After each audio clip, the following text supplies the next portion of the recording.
Bienvenue sur Les Théâtreux, le podcast qui met en lumière celles et ceux qui font vivre le théâtre. Je suis Cédric Hérault, auteur-metteur en scène depuis 2008 et passionné par tout ce qui se passe sur scène et en coulisses. Comédien, auteur, metteur en scène, mais aussi directeur de théâtre, régisseur, décorateur, maquilleur, costumier, toute la troupe a sa place derrière mon micro.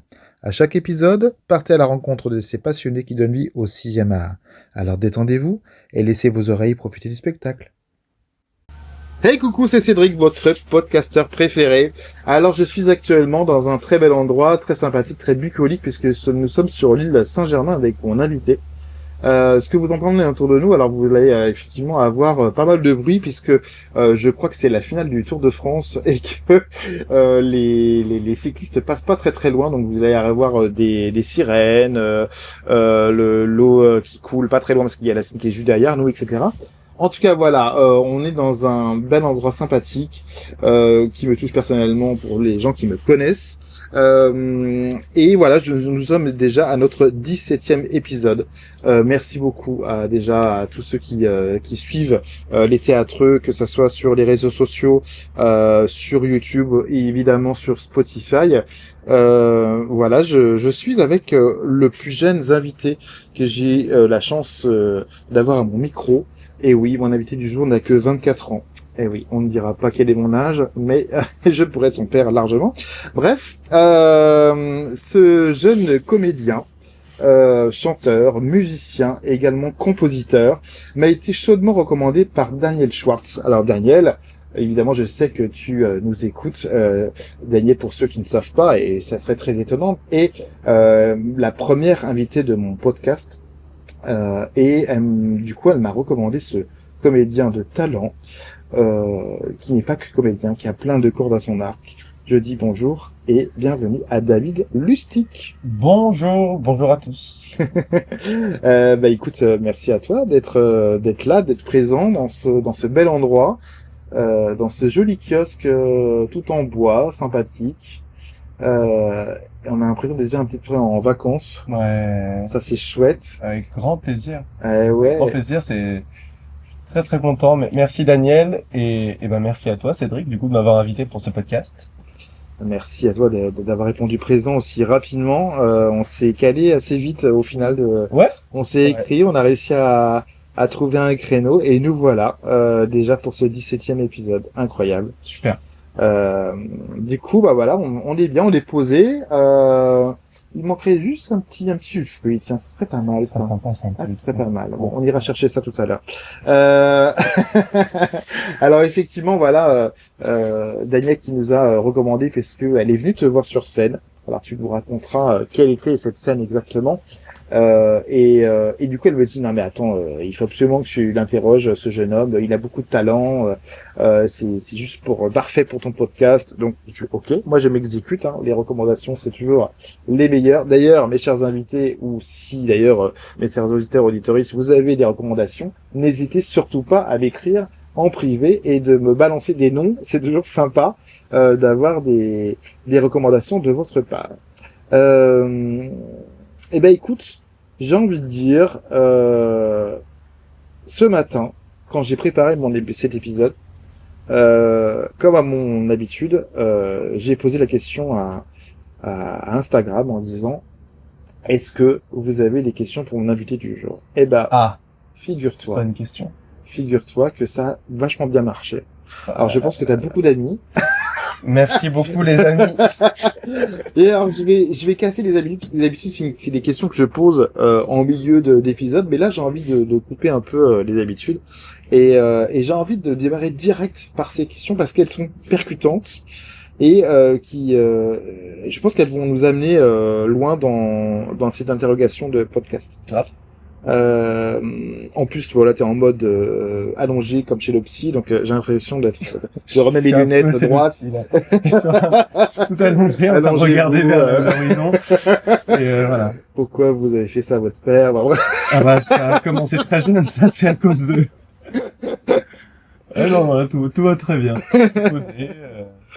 Alors, les premières questions. Ouais. Les personnes se reconnaîtront parce que je ne vais pas les nommer. La première, c'est quand est-ce que tu as su que tu voulais faire du théâtre et pourquoi? Quand est-ce que j'ai su Je pense que c'était durant ma scolarité, réellement. Quand j'ai réellement su, c'était pendant ma scolarité dans l'école de comédie musicale de Paris, Ok. à l'ECM de Paris, une école assez formidable, gérée par pardon, Ned Gruchic et Véronique Fruchard, avec Guillaume Bouched en directeur du développement.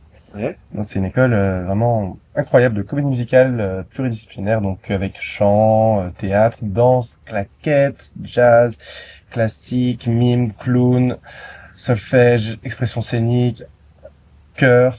C'était fou, vraiment. Ah ouais. On a fait, ouais, C'est complet, quoi. c'est très complet. Sur Fleur de là, t'es un artiste, voilà, t'es Ouais. au top, quoi. Je sais pas au top, mais en tout cas, tu sais faire t'as un peu touche à tout. Ouais. Tu sais faire un peu pas mal de trucs. Ça me fait penser direct à, excuse-moi, hein, je te coupe, Ouais. mais qui dit claquette, qui dit l'une de mes invitées qui se reconnaîtra parce que malheureusement elle a abandonné très très vite parce qu'elle s'est rendue compte qu'elle n'avait pas ce talent.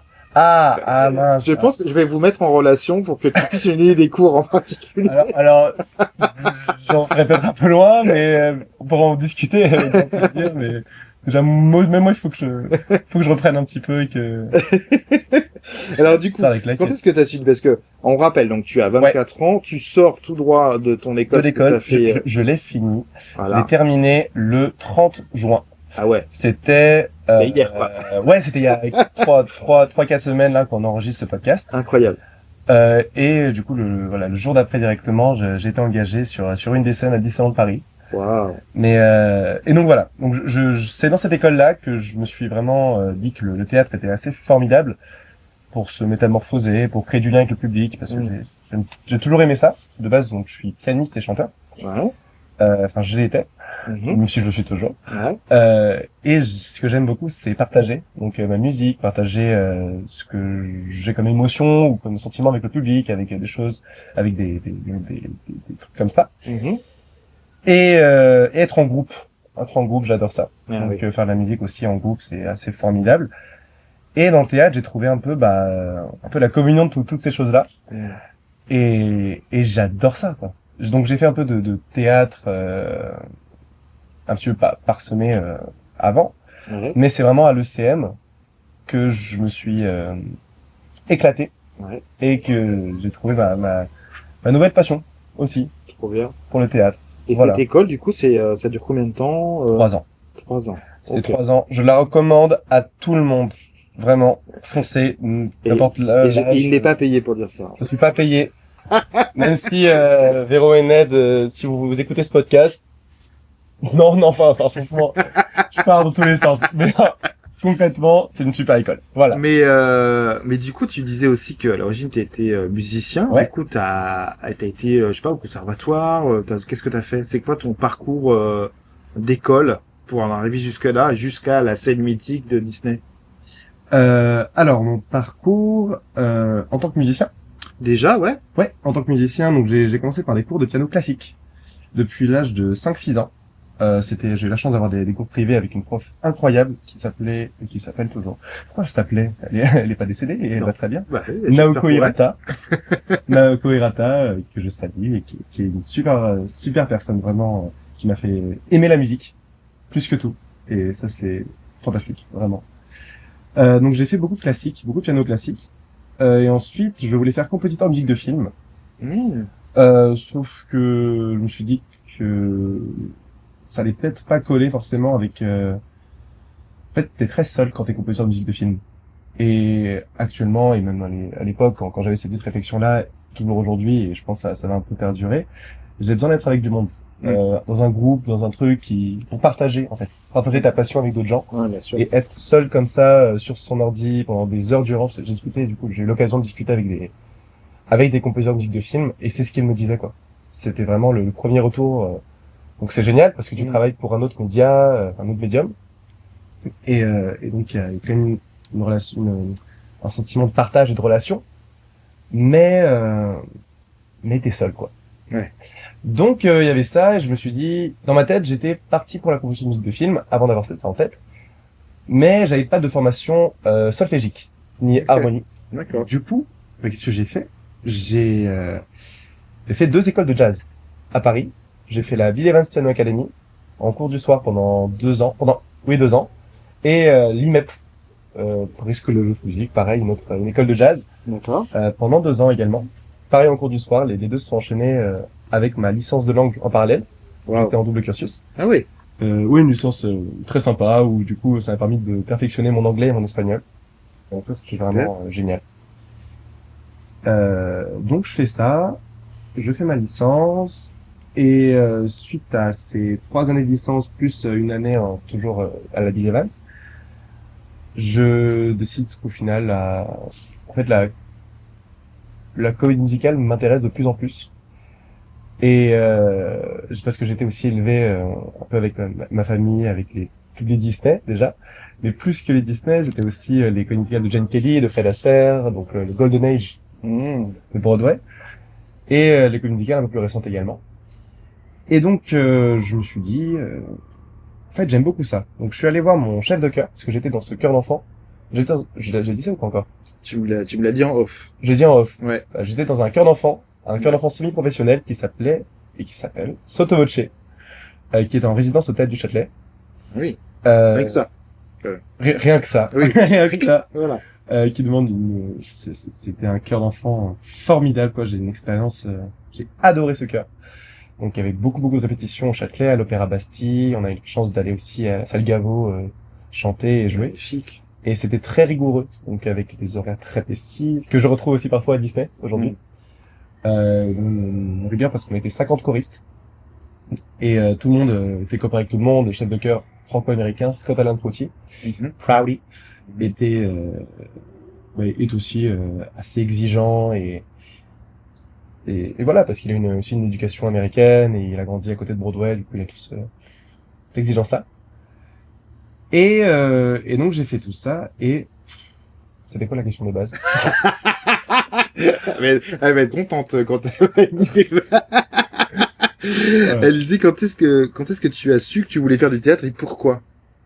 Mais du coup, en fait, depuis toujours. Bah, au final, oui, c'est la scène que j'adore. Ouais. Et ouais, parce que t'es passé d'abord par le côté musicien et le chœur en parallèle. Et voilà. Le chœur où on dansait, où on chantait, où on interprétait des airs d'opérette, de comédie musicale, de variété française. Mais le théâtre en lui-même. Mais le théâtre en lui-même, c'est le CM. Ouais, ok. Exactement. D'accord. C'est le CM. Avec Grégory Gérébeau en première année, Ned Grugic, du coup le directeur aussi en deuxième année, et Stéphanie Gagneux en troisième année, qui m'ont fait découvrir vraiment le théâtre et m'ont donné plein de clés, plein de techniques et tout, pour apprécier cet art et pour essayer de lui rendre un petit peu honneur, à faire des petits rôles, des choses, mettre un peu de foi là-dedans. Et j'adore ça. Et j'adore ça. Parce que maintenant, du coup, tu sors de cette école, t'as la chance de travailler dans un merveilleux parc d'attractions. Du coup, tu as déjà l'intermittence? Comment ça se passe?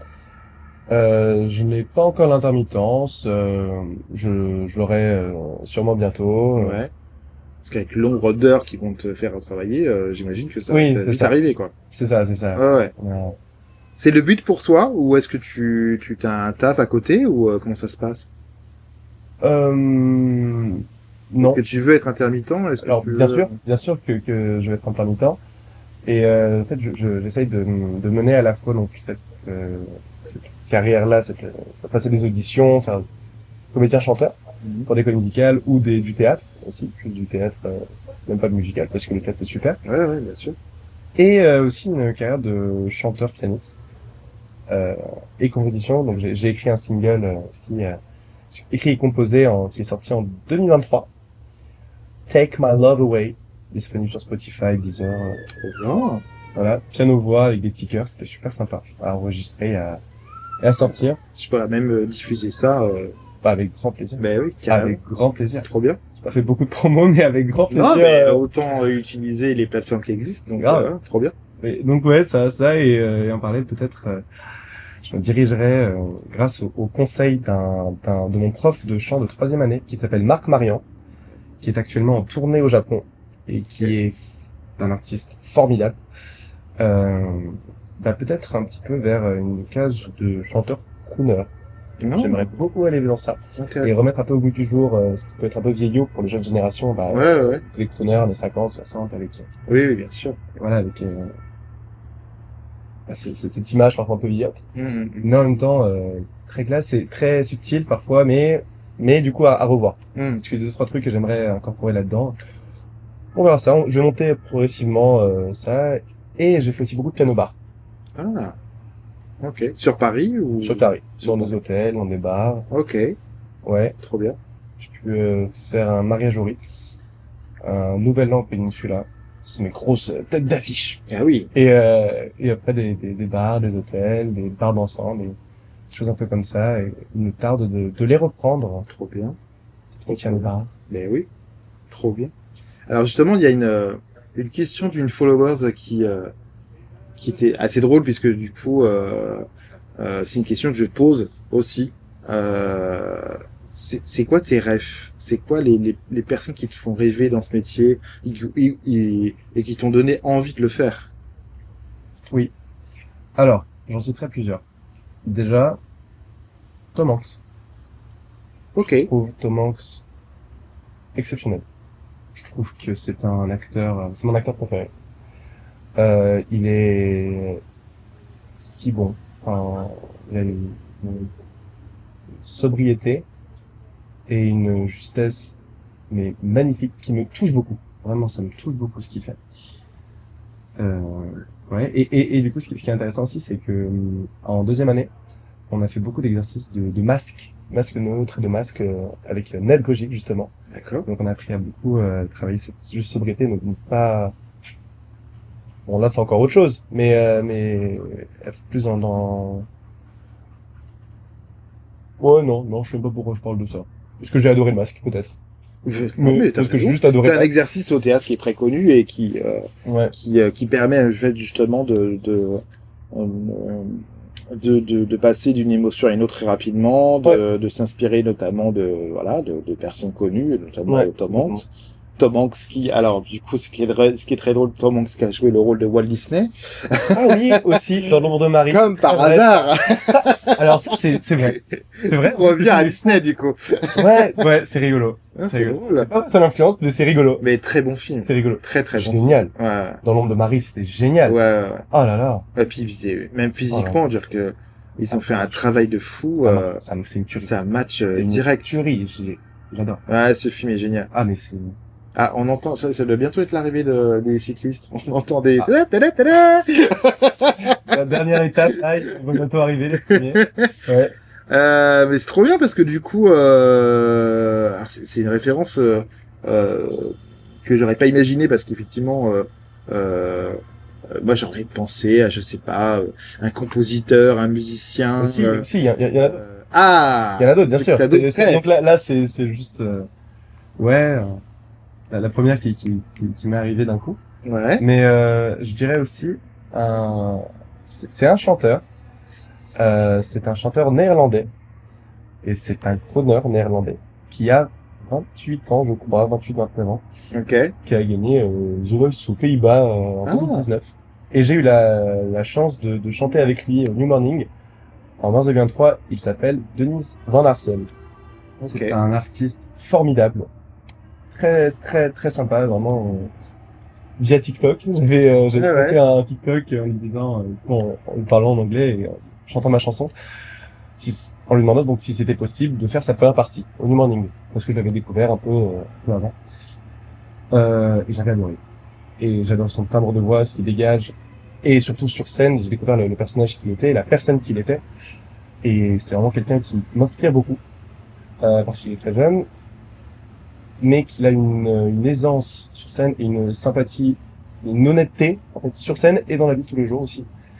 Mais je vois quand même quand il met son costume de scène qu'il devient quand même quelqu'un d'autre. Donc il interprète un rôle sur scène, mais il est super chill. Enfin, je sais pas, il y a un truc autour de ce mec que j'adore. Voilà, il m'inspire beaucoup. Il a une technique parfaite vocalement et une sur scène. Enfin, il est là. Quand les gens ont du charisme et que tu la gardes et tu fais waouh, ok, ça marche super. C'est ça. Et c'est très drôle parce que du coup tu parles de références quand même un certain âge, dire que c'est pas des références des gens de ta génération, quoi. Et je sais pas, dirais-tu que, je sais pas, t'es plutôt attiré par les personnes justement d'une certaine peut-être maturité dans ce milieu-là ou pour t'inspirer de. Peut-être. Ouais. Peut-être, ouais. Ok. Évidemment, quand quelque chose présente un produit très frais, très beau et sans forcément de maturité entre guillemets, Ouais. j'adore et je trouve ça génial et ça c'est super. Mais peut-être qu'il y a quand même ce truc-là de maturité que ouais, peut-être qu'il y a quelque chose là-dedans. Trop bien. C'est intéressant, j'y avais jamais pensé. Bah oui, tu vois. Ouais, j'y avais jamais pensé. Tu vois comme quoi, hein. Ah, c'est rigolo. Comme quoi. Ah, parce que c'est vrai que moi je m'attendais, je sais pas, tu parles de TikTok, donc je me dis, bon, voilà, le mec un peu plus jeune, des comédiens, ou je sais pas, des stand-uppers, je ne sais rien, qui sont dans la génération, etc. Ouais. On parle de références anciennes, mais c'est ça qui est assez, c'est drôle, parce que du coup, peut-être que ça vient de ton éducation aussi, peut-être aussi, voilà, il y a ce côté, tu disais que tu as été bercé par l'univers de Disney étant enfant, et ouais, non, c'est. Ouais. Après, je me considère pas comme un vieux jeune non plus. Un jeune vieux. Ouais, plus un jeune vieux qu'un vieux jeune. Vieux jeune, c'est un vieux qui considère jeune. Donc non, je suis plutôt l'inverse. Non, parce que, enfin, j'aime aussi tout type de personnes différentes aussi. Et voilà. Bah, il y a une artiste, peut-être. Il y en a deux que j'aimerais citer et qui m'inspirent aussi beaucoup. C'est Lo-Fi. C'est une chanteuse jazz exceptionnelle. Ah oui, Jamie Cullum aussi. Jamie Cullum, pareil, un chanteur jazz. Toujours un peu autour du jazz. Qui est Jamie Cullum, qui est fantastique. Et Lo-Fi justement, elle a un timbre de voix. Elle a un sens rythmique, mélodique, magnifique. Et une autre, j'aimerais la citer quand même, pour que les gens s'intéressent à elle. Du coup, écoute-la juste après. Ok, d'accord. Mais c'est exceptionnel. J'écouterai. Elle s'appelle Victoria Spendow. Ok. C'est je regardais une compile de The Voice, chanteuse, et là, je tombe sur elle. Elle était en quart de finale, quoi, ou de huitième, pas en Suède, je crois, ou Norvège. Ok. Norvège. Elle a une voix.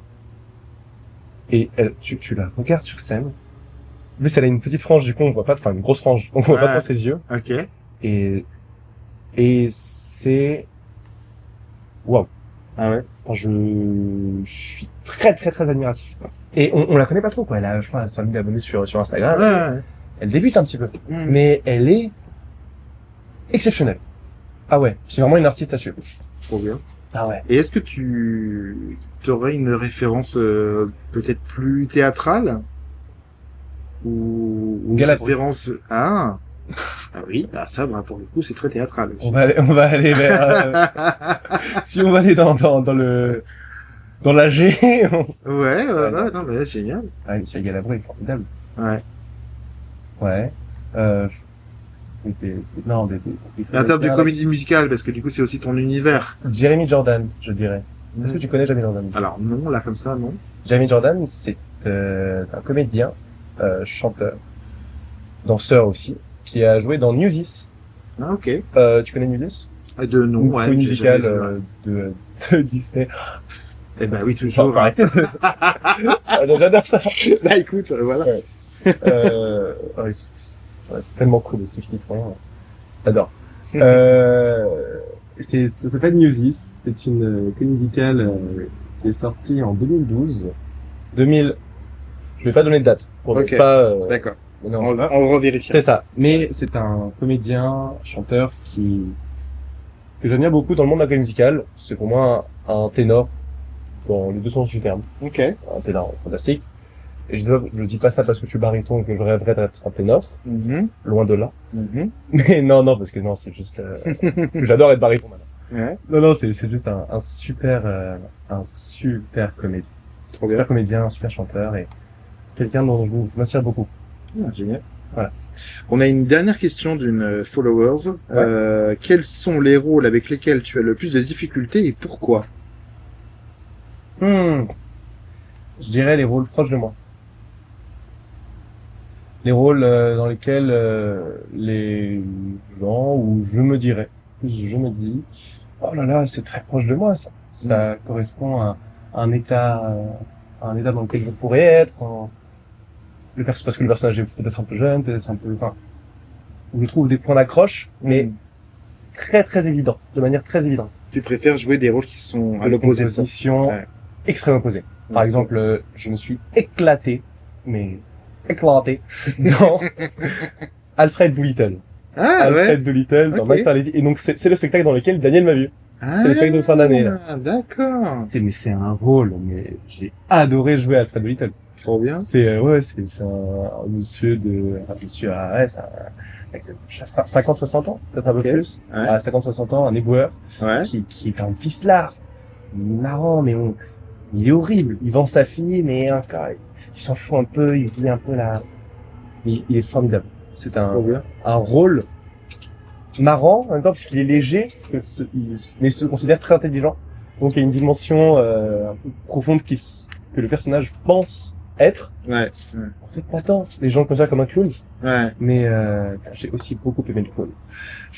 Ah ouais, j'ai adoré ce personnage-là, alors que par exemple, des rôles un peu plus proches de moi pourraient être plus, je dirais, moins évident. Ouais. Moins évident au début. Trouver une certaine détente, dans aussi admettre ce qu'on est. Bien sûr. Et par exemple, j'ai eu la chance de jouer 2 spectacles en fin de dernière année. Ouais. C'était les 3 Mousquetaires Ouais. et Ma Sœur Lizzie. Dans 3 Mousquetaires, j'étais Porthos.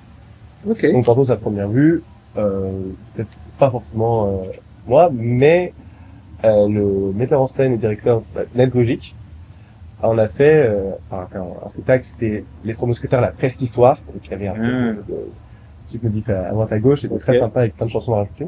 Trop bien. Et on a fait un personnage très très proche de moi, un peu séduisant, marrant, enfin il était un peu rigolo, mais en tout cas il m'a dit, et c'était très clair même avec mes copains, les collègues, je me dis oh là là c'est toi mec, même Ned me voir en me disant ah t'es content, enfin ouais c'était vraiment ce rôle là, c'était pour moi, mais j'ai eu du mal à aussi admettre que j'étais ça. Enfin, parce que du coup tu vois aussi tous les travers du personnage, aussi les qualités, les défauts, etc. Tu te dis, mais en fait, je suis comme ça. Peut-être, alors que même si j'en riais beaucoup, et je me disais, ouais, c'est vrai, oh là là, c'est un truc que je pourrais faire, que je pourrais dire à tel moment, telle réplique, telle chanson, par exemple. Ouais, bien sûr. Chanson magnifique composée par Véronique Fluchard, qui m'a composé, donc qui a composé, chaque année, presque chaque année, des chansons pour les 3e années. Ouais. Et moi, c'était sur du texte de Cyrano, quoi. Un baiser, à tout prendre caisse. C'était magnifique. C'était, en fait, c'était Porthos qui se faisait un kiff parce qu'il jouait Cyrano. Bon, c'était une musicale un peu barrée, mais c'était génial à jouer.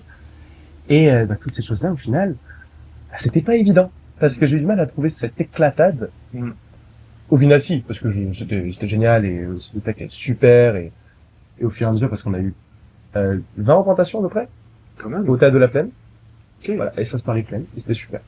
Trop bien. Et donc voilà, les rôles dans lesquels j'ai plus de mal et je m'éclate le plus. Eh oui, évidemment.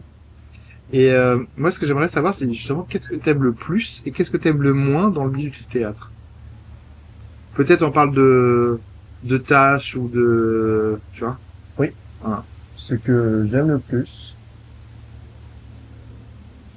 c'est en termes de tâches. Donc on va pas partir comme tu veux. Après en fait, j'ai envie de dire le partage. J'ai envie de dire partager des moments avec et une passion commune. Partager des scènes, jouer, être sur scène, c'est la meilleure des choses. L'aspect administratif, moi. Oui, bah ça revient souvent. Voilà. On se demande pour. C'est chiant. Voilà. Bah oui, c'est bien sûr, c'est chiant. C'est très chiant. Évidemment. Mais mais c'est nécessaire.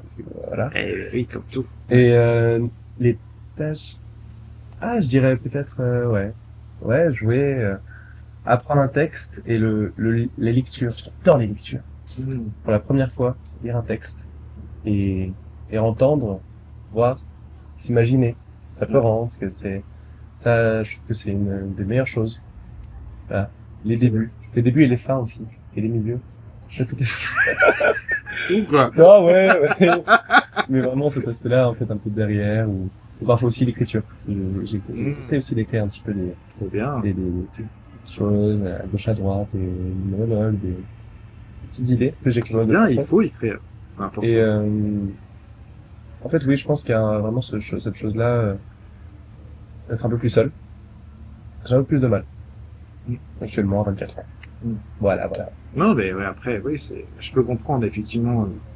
Puis alors là, bon, avec Disney, tu risques de pas être seul pendant un petit peu de temps. Donc, ouais, jusqu'à... c'est des grosses équipes, hein, donc, jusqu'au 13 décembre, bah oui, quand même. C'est un gros contrat, quand même. Ouais. Là, j'ai la chance de faire un super contrat. C'est génial. Trop bien. Que tu nous raconteras un peu plus tard dans ce podcast. Moi, ce que j'aimerais savoir, c'est, avant cette super expérience de Disney, qu'est-ce que tu peux nous raconter de ta toute première expérience sur scène en tant que comédien? Ma toute première expérience sur scène en tant que comédien? Ouais. Je dirais qu'il y en a deux. Peut-être. La première, c'était en tant que... En fait, dans le chœur d'enfance Sotto Voce, dans lequel j'étais pendant 15 ans, j'ai eu la chance d'être engagé dans la troupe britannique de Carousel de Rogers et Hammerstein 2 en 2013. Donc j'ai pu faire ensemble dans cette grosse prod là, à travers des auditions internes dans Sotto Voce. Et c'était formidable. C'était c'est assez dingue, je me rendais pas forcément compte que j'avais un petit peu c'était un tout petit bout de texte de chambre. En fait, on était backup par l'ensemble qui avait des voix, voilà. Et mais j'étais sur scène, j'avais des petits déplacements, enfin c'était de la figuration enfant, quoi. Mais quand même pas mal de choses à faire. C'était pas juste se tenir droit comme un piquet et voilà, ou juste derrière. Il y avait quand même pas mal de choses. On était enfant de Mr. Snow, voilà, un des personnages principaux de Carousel. Okay. Et d'ailleurs, j'ai eu la chance de rejoindre deuxième année d'école. On a joué Carousel, on a monté Carousel, ouais, c'est vraiment ça. Ah, c'était vachement sympa. Donc cette expérience-là, c'était ma première. J'avais 12 ans à l'époque. Et j'étais assez insouciant. Je me souviens que je regardais le score de France-Espagne le jour de la première. Ok. Parce que je faisais mon petit téléphone et parce que j'étais pas forcément...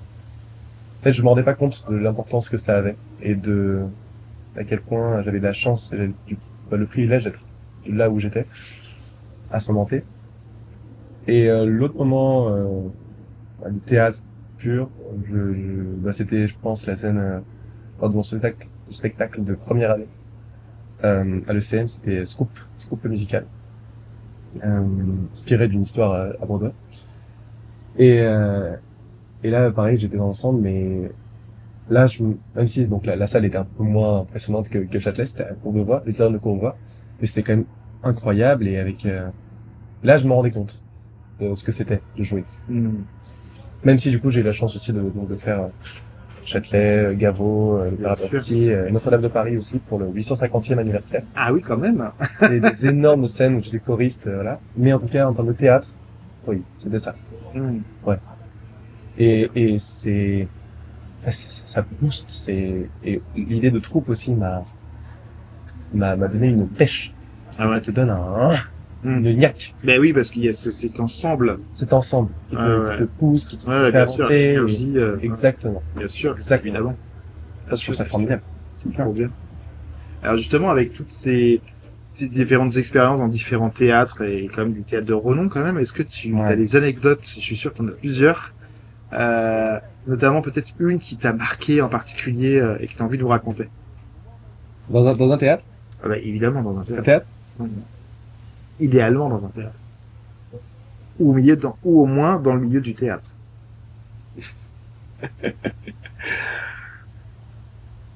J'en ai une en tête. Une qui est marrante. Je vais la raconter. Ok. C'est... En fait, c'était le jour de la première des Trois Mousquetaires. Et on jouait 2 fois ce spectacle-là à Saupe-sur-Loing. Ok. Avant d'arriver à l'espace Marie-Plaine en résidence pendant l'exploitation, donc de 15 jours. Oui, 15 jours. Ok. Début avril. Donc, c'est le jour de la première. Le spectacle commence. Je suis dans les loges. Je suis en train de m'habiller. Et je vois que, donc, Athos et Aramis, mes deux collègues, joués effectivement par Zachary Dodge, Athos, et Romain Berry, Aramis. Super, c'était très sympa de jouer avec eux. Et c'est mes 2 compères sont pas dans les loges. Je me dis, bah rigolo, ils doivent être changés autre part, parce qu'ils sont changés autre part. Je ne regarde pas le temps et je commence à paniquer parce que je pense à autre chose. Et là, j'ai très peur parce que, en fait, je suis dans une sorte d'état où je me dis, je joue ma première dans un théâtre. Enfin, c'était la première fois que j'avais un rôle vraiment important. Oui, bien sûr. C'était un des premiers rôles. Et c'était assez formidable. C'était une chance de ouf. Et donc j'arrive là et je panique. Et là je me dis, bon peut-être que ça va être le moment de rentrer sur scène. Je monte les escaliers, les gens me regardent. T'étais où? Je suis pas rentré sur scène.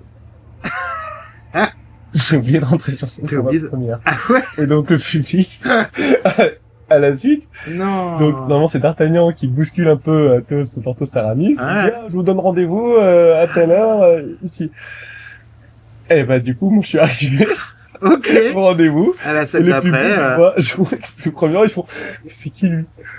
Ah la vache. Et ça m'a suivi toute l'année. Ah bah tu m'étonnes. Toute l'année. Et je m'en suis voulu, mais j'ai jamais été autant mal, je pense, à la suite de ça. C'est donc la fin de... C'est la fin du spectacle. Je mets ma capuche.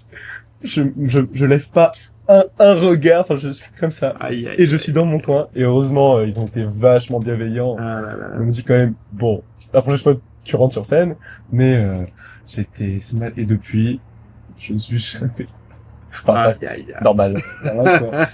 Et donc j'arrive toujours bien en avance avant ma essai dans les choses là, parce que ça, je me suis dit, mais est-ce que je suis même légitime du coup de faire ce métier? Enfin, j'ai commencé à avoir des réflexions. J'étais tellement mal, même si je rigolais un peu après. Mais comment c'est possible? Fallait juste rentrer sur scène. C'est ça. Mais du coup, il se passait plein de choses dans ma tête et j'ai commencé à être pris de panique et me dire, peut-être que.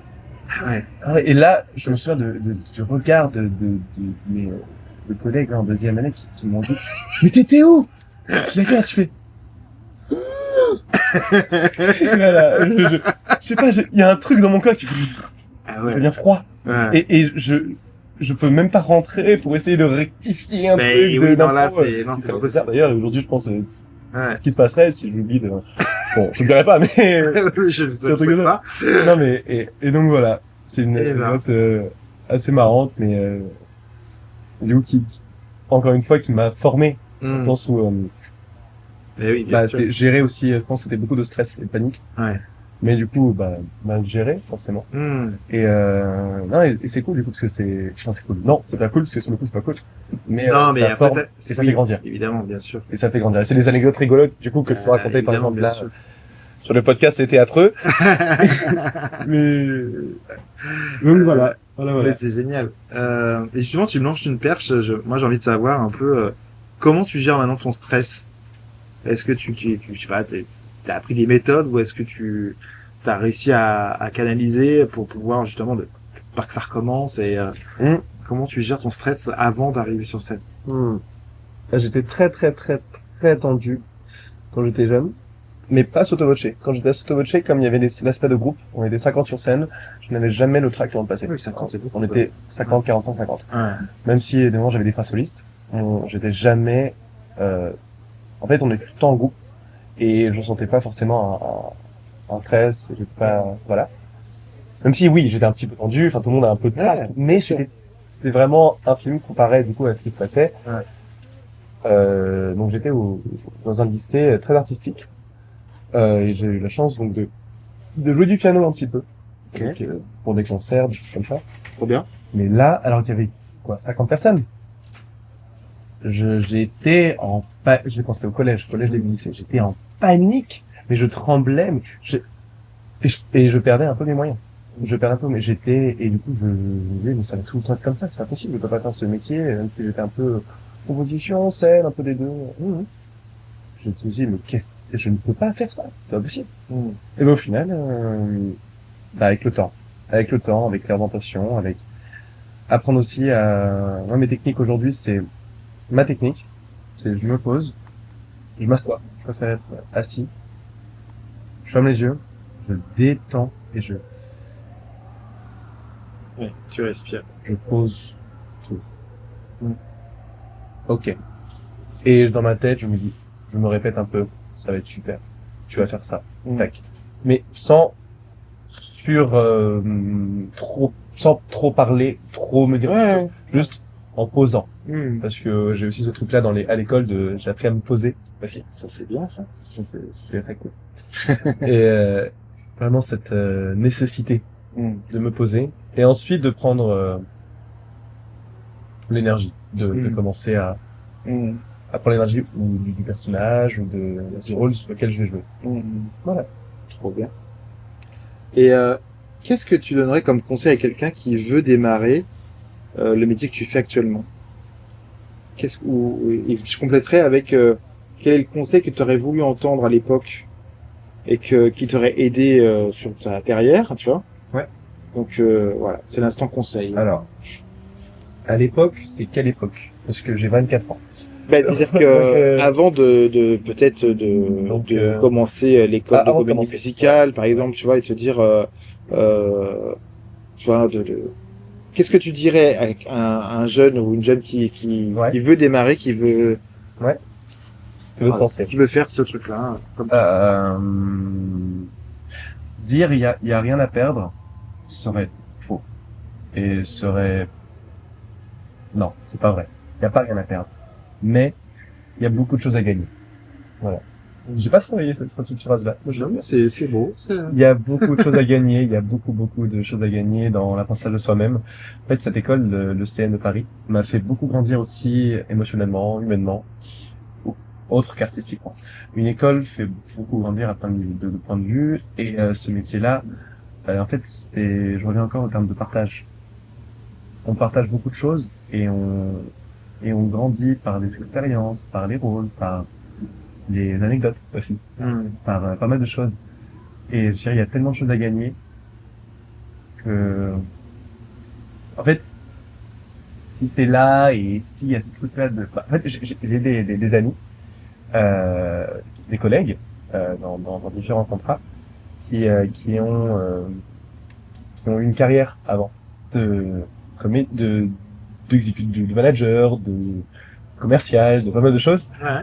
Et qui, au bout de 10-15 ans, se sont dit, en fait, je peux pas, le salaire bon, le cadre ok, mais je ne m'éclate pas, je ne trouve pas de passion dans ce que je fais, je me lève pas le matin Après, évidemment, rien n'est jamais tout rose, il y a des périodes. Actuellement, je suis dans vraiment une période où, on l'ensemble, je suis très heureux. Donc, j'essaie d'avoir un peu de recul parce que c'est normal, avec des périodes de plus ou moins heureuses et pleines de joie. Tous les matins, tu travailles tout le temps en disant j'adore ce que je fais et qu'est-ce que c'est formidable. Mais le problème était que ces périodes-là un peu moroses, un peu de mes collègues, mon job, mes tâches, sont pas qui donnent pas un boost, vraiment aucun boost. T'as pas envie d'y aller. Et au final, ils sont partis vers le métier de la comédie musicale, du théâtre. Et là, c'est des personnes qui travaillent. Et c'est pas du tout. C'est vrai qu'il peut y avoir un peu d'agisme. Je sais parfois un peu des personnes un peu plus âgées qui voient pas mal de jeunes prendre pas mal de rôles aussi, de personnalités. Je vois aussi après dans les analyses d'audition. Mais en fait, il y a quand même de la place. Il y a beaucoup de place. Parce que la comédie musicale reprend de la place. Reprend de la place. Bien sûr. Les productions affluent de nouveau. Ça c'est très cool. Et non, et ouais, il y a vraiment ce truc-là de... Et ces personnes-là sont formidables. Genre, ouais, j'ai deux mecs en tête, là. Je vais citer leur nom parce qu'ils sont super. Loïc Brousseau, et Bastien Vincenzini, qui sont formidables. C'est des mecs, artistiquement, qui sont plus, ce cas ils sont plus âgés, ils ont une assise aussi, exceptionnelle. Enfin, ils n'ont rien du tout à envier à des personnes qui ont fait des écoles. Même si je crois que Loïc a fait une école, je crois, oui. Ou je suis pas sûr. Enfin bref. Ok. École, pas école. Ouais. Les gens de talent. Ça vaut le coup. Ça vaut le coup. Ça vaut le coup si vraiment cette flamme. Comme aussi, j'ai la chance d'avoir des parents aussi qui m'ont beaucoup soutenu. Ça, c'est une énorme chance, un grand privilège. Ils ont toujours été un peu là pour moi, mais ils m'ont dit, tu te donnes à fond. Tu fais ce que tu veux, mais tu te donnes à fond. Parce que sinon, ça vaut pas le coup. Tous les métiers, c'est compliqué. Voilà. Donc, La grand-mère disait toujours, tu fais bien ou tu ne fais pas. ouais, c'est bien ça. Voilà. Ah, c'est bien ça. Voilà. Ouais. Ouais, du coup, ça donne aussi une degré d'exigence. Ça donne un certain niveau d'exigence, hein, c'est sûr. Ouais, grave, bien sûr. Ouais. Bien sûr. Et c'est valable pour tout, un peu. Ouais. Bien sûr.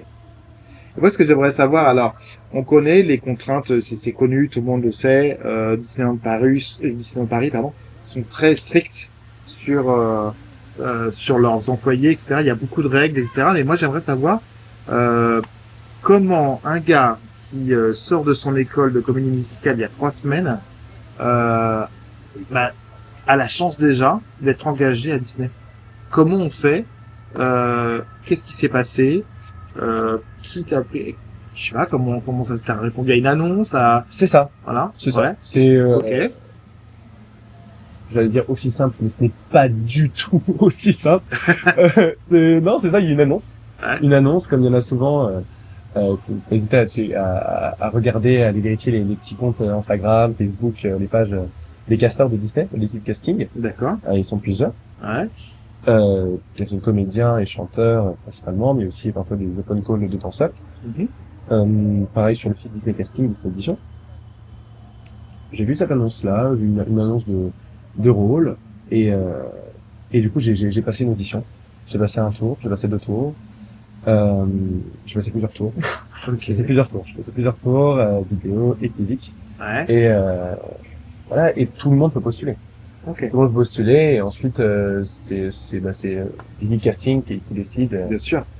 De tout ça, mais tout le monde peut postuler bien sûr le rôle. Là, je pense que voilà, c'est tout. Vous étiez beaucoup pour ce rôle-là Je pense. Ouais. Je pense qu'on était beaucoup. Le jour où t'es arrivé au casting, c'était, j'imagine, qu'ils enchaînent. Oui, un petit peu. Ils voient pas que toi, ils voient plusieurs en même temps. Oui, c'est ça. C'est ça. Il y a, oui, globalement, il y a quelques écrémages quand même. Beaucoup d'écrémages aux présélections, mais voilà, il y a beaucoup de personnes parce que ces rôles-là font rêver et surtout être à Disneyland, ça fait rêver en fait. Évidemment, bien sûr. On participe à la magie, du coup, c'est génial. Exactement, c'est exceptionnel. Donc il y a beaucoup de concurrence, de choses là, mais voilà. Voilà, je suis vraiment beaucoup de chance. En fait, t'as commencé déjà? J'ai commencé. T'as commencé depuis? Ma première était hier. Hier. Comment ça s'est passé? Hier, 26 juillet, c'était super. C'était vraiment super, c'était génial. On a cette chance-là à Disney d'être, en fait, pour l'instant, et je considère vraiment, pour moi, c'est le paradis des intermittents. Ah ouais. On a toute une équipe de cosmétiques pour nous, donc cosmétiques, enfin pour nous, pas pour nous, non, qui travaillent avec nous. Ouais. Faut faire très attention à ça, parce que ça va être tout pour nous, parce qu'ils peuvent pas leur boulet. Cosmétiques, les costumes, la régie, enfin beaucoup de choses un peu partout. Parfois quand il peut y avoir des marionnettes, des choses sur des scènes, il y a une énorme équipe à chaque fois qui travaille avec nous et beaucoup de coachs comédiens, de coachs chants, de coachs qui viennent aussi parfois d'univers très différents les uns des autres, même si ça reste globalement dans le théâtre et chant ou comédie musicale, mais pas que. Et donc on apprend énormément. On est très bien entouré. Ouais. Et voilà, ma première était hier et c'était un vrai bonheur. On sent. Trop bien. Tout le monde est là. Enfin, c'est vraiment. Je suis trop content. Et du coup, si on a envie de te voir, fatigué, mais très si on a envie de te voir, tu joues là-bas jusqu'à quand? Je joue jusqu'à mi-décembre. Et du coup, voilà, et donc il faut pas hésiter à venir. En tout cas, moi, je sais que j'ai un grand fan de Disney, donc voilà. C'est surtout ça. Moi, Avec grand j'ai plaisir. toujours voulu. Alors, je sais que voilà, tout le monde me dit, mais t'adores Disney, mais pourquoi tu travailles pas? Moi, en fait, contrairement à toi, peut-être, je voulais pas casser la magie, Oui. tu vois. Je voulais pas justement, je veux pas ouvrir une porte et voir que derrière c'est un hangar, même si tout le monde le sait. On est adulte, on le sait que derrière, voilà, c'est différent, que c'est des gens qui Et font ben, leur peut-être métier, pas. etc. Peut-être que derrière, il y a que de la Mais poussière peut-être dessus. qu'il y a encore, oui, voilà, pourquoi pas. Mais je trouve ça génial de pouvoir, parce que on sent quand même que tu as été bercé avec ça depuis tout jeune, et que d'arriver sur l'une des scènes, je trouve ça génial de pouvoir Ah, mais je réaliser suis une sorte de super rêve un peu, reconnaissant. tu vois, voilà. C'est... Vraiment, je suis extrêmement reconnaissant de tout ce qui Et puis arrive en ce moment. et puis pour avoir, Oui, c'est ça, vraiment. côtoyé des gens qui travaillaient là-bas il y a quelques années, c'est un super tremplin, quoi. Ah oui. C'est génial. Oui, c'est vraiment, Tous les gens qui ont travaillé là-bas, dans énormément. toutes les sortes de métiers, hein, voilà. Ouais. T'as ça sur ton CV, tu dis, ok, le mec, il a réussi à passer un casting chez Disney, ok, c'est bon, on peut l'engager. Parce qu'ils sont tellement stricts sur leurs règles, et chose qu'on peut comprendre, c'est tout à fait normal, quoi. C'est quand même un truc mondialement connu, c'est un standing de ouf. C'est ça, ouais. Forcément, faut être à la hauteur, quoi. Donc bravo à toi d'avoir réussi ce casting. Et j'ai hâte de venir te voir et te soutenir dès que je pourrai. Je crois que j'y vais Attends, c'est quand? En septembre, je crois. Bah, donc, peut-être sur l'une des scènes. Bah voilà, sur l'une des scènes, je pourrais venir te voir. Peut-être. On verra peut-être que. Ok. Ben oui, ça sera trop bien. Et en dehors de Disney, est-ce que tu as d'autres projets? Comment ça se passe? Est-ce que tu travailles sur d'autres trucs? Est-ce que tu as des projets à plus ou moins long terme? Ouais. Ouais. Est-ce que tu peux nous en raconter un petit peu? Oui. En exclusivité. C'est des projets à gauche, à droite, à gauche. Ah, rien voilà. Aïe. C'est disclaimer. Non, il y a des petits projets à droite, à gauche qui sont cool. Pour l'instant, rien de sûr, donc je préfère rien dire. Ok, d'accord. En tout cas, c'est plein de choses, et surtout j'essaie de créer, parce que c'est nécessaire dans le milieu de créer. C'est important. Parce que si tu te bases que sur les auditions et sur les choses, bah, tu dépends pas de toi, tu dépends d'autres gens. Et parfois les castings peuvent être très très durs. Ouais. Parce que c'est pas dans tes mains, quoi. Donc voilà. C'est ça. Si tu peux être le rôle, le truc, l'énergie, non, non, c'est pas ça. Bien sûr. Donc ouais, j'essaie un peu de créer des choses et sa valeur marchande, je sais pas, créer des choses. Ouais, créer, c'est important. Mais oui, c'est important de créer. Donc voilà. Trop bien. On arrive bientôt à la fin de cet épisode. J'ai encore deux petites questions. J'aimerais savoir si tu as un rituel avant de monter sur scène. Ouais. Et si oui, ok. Et quelles sont tes autres passions? Tu parlais de claquettes, mais bon, ça, les claquettes, c'est un truc que t'as appris, mais oui. je sais pas si c'est une passion, mais en tout cas, voilà. Si tu veux bien nous en dire un peu plus. Rituel sur scène, avant de monter sur scène. Ouais. Je bois de l'eau. Ouais. Je bois beaucoup d'eau. Ça, c'est bien. Je bois de l'eau. C'est nécessaire de boire de l'eau. Je bois de l'eau, je me pose, je m'assois, je fais ma petite détente. Ouais.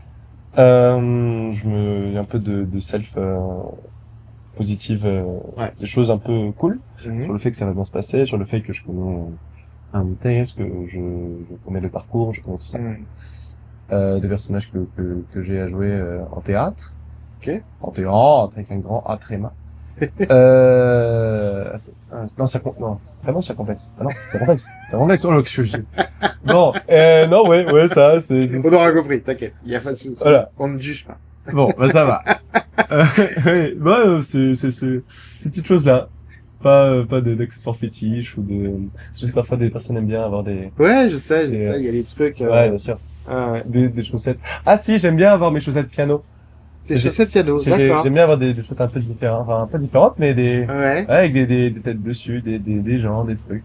T'as des très belles chaussettes d'ailleurs, je vois. Merci beaucoup. C'est ça? c'est extrêmement fort. T'es la première Oui, personne. Mais ça, non, mais je reviens de Londres et du coup. Oui, elles sont à Londres. Forcément, ben voilà. Oui, voilà. J'ai vu ce tableau Exactement. Ah bah voilà. qui était dans mon hôtel. Hein. J'ai pas de mérite. Hein. C'est un tableau dans ton hôtel? Ben, j'ai vu une de ces photos Ok. qui représente ce truc-là. Très très jolie chaussette. Bah, merci beaucoup. Bah, ça se voit pas que c'est des Beatles, hein, franchement. Mais je les ai achetés, mais je me être suis dit, connaisseur, mais quand même un petit peu quand même. Ah ouais. Ah bah si les lunettes, les moustaches, la coupe de cheveux. Ouais. Donc on les ouais. Bah du coup non, moi ce que j'aime c'est les pianos et c'est Elton John. C'est une collab Elton John et chaussettes. Ok. Ah ouais non, trop bien. Super. Okay. J'aime beaucoup ces chaussettes-là et j'aimais souvent. Non mais j'aimais souvent du coup pour les concerts, des choses comme ça.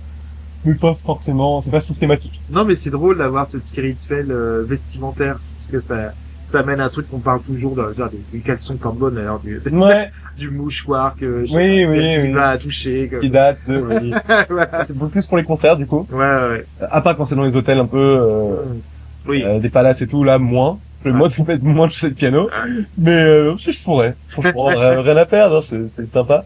C'est une petite touche avec un costume ça le fait. C'est rigolo. Et non et voilà. Voilà. Génial.